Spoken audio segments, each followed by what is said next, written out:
Okay. So the idea with the epsilon-delta test, and I'm going to use that simple function again, just y equals x, is that the limit as x goes to 0 of x, this will be equal to 0 if for any epsilon, doesn't matter how small it is, but it does have to be positive, we can force the distance between y and 0 to be less than epsilon, right? At some point, the deviation has to be less than a half. At some point, the deviation has to be less than a quarter. At some point, the deviation has to be less than 1/8, 1/16, and so on. As the deviation gets smaller and smaller and smaller, I can see that the pendulum is approaching a limit. Okay, so we need to force this, and the condition we're going to use is we need to find a delta. So this is going to be a new variable. It's also got to be positive because delta is representing a distance. We want a delta greater than 0 so that if x minus 0 is less than delta, then y minus 0 has also got to be less than epsilon.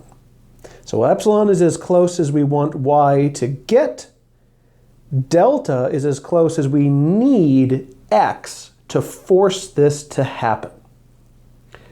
Let's look at this algebraically, and then I'll do this a second time on Desmos to help illustrate the idea.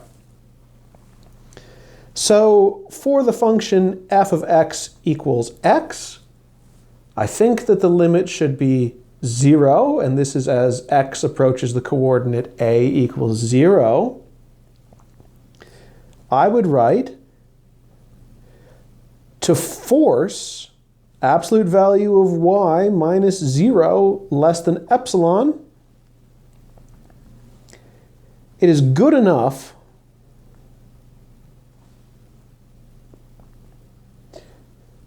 that the absolute value of x minus 0 is less than delta, right? This is exactly the same logic as in my previous video, just I'm writing it in a more abstract way. How do I force y to be close to my limit? How do I force y to be within a value of 1/2 to 0? Well, my x has to be within 1/2 of 0. So I'll just say that delta equals epsilon. This isn't always going to be true. This is just the equation that I use for this particular problem. But using the variable allows me to show this relationship holds no matter how close I'm trying to get. If I want y to be within 1/100th of the correct value, then x must also be within 1/100th of the correct value. If I want y to be within 0.000001 of the correct value, then having my x be within 0.00001 of this value forces the y to be that close. Again, this is a very simple example because y equals x, but let's try something a little harder in the next video.